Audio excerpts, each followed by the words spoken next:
জান্নাতারা ঝর্ণা কোনোদিন এসে যদি জনসম্মুখে বলে আদালতে যে সাক্ষ্যগুলো দেওয়া হয়েছে সেগুলো আমার কাছ থেকে জোরপূর্বক সাক্ষ্য নেওয়া হয়েছে, তাহলে কি হবে?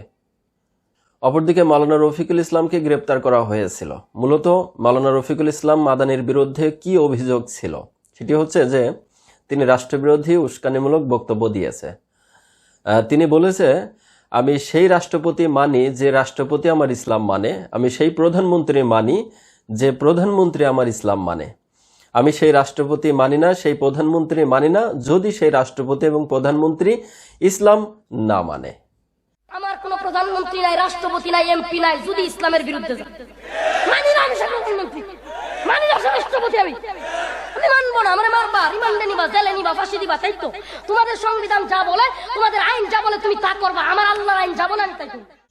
এটি মূলত বর্তমান ক্ষমতাসীন আওয়ামী লীগের ভিতরে এই বক্তব্যটি সবচেয়ে বেশি ইম্প্যাক্ট করে, যার জেরে মাওলানা রফিকুল ইসলাম নেত্রকোনাকে গ্রেপ্তার করা হয়েছিল। যদিও বর্তমান সময়ে এসে শোনা যাচ্ছে যে তাকে জামিন দেওয়া হয়েছে, তবে যেহেতু তার নামে একাধিক অভিযোগ থাকার কারণে তাকে আরো কিছুদিন কারাগারে থাকতে হবে।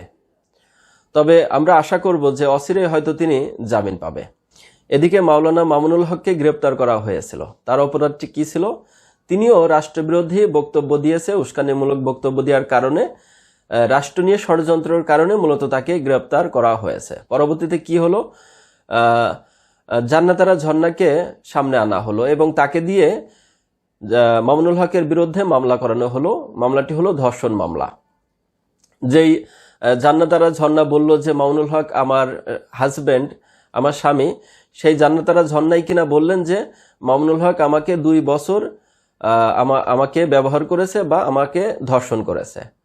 আর জান্নাতারা ঝর্ণাকে দিয়ে মামুনুল হকের বিরুদ্ধে ধর্ষণ মামলা দেওয়ানো হলো।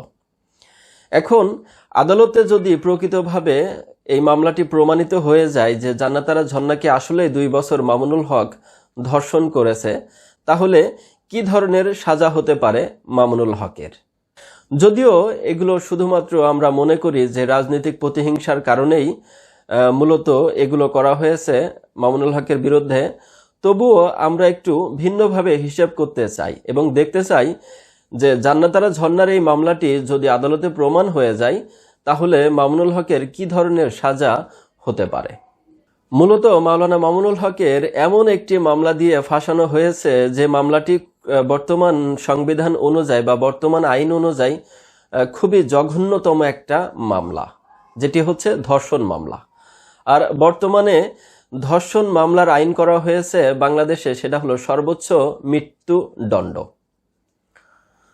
তাহলে এখানে দেখা যাচ্ছে মাওলানা মামুনুল হকের সারাটা জীবন নষ্ট করে দেওয়ার জন্য একটি মামলাই যথেষ্ট এবং তাকে কলঙ্কিত করার জন্য এই মামলাটি যথেষ্ট।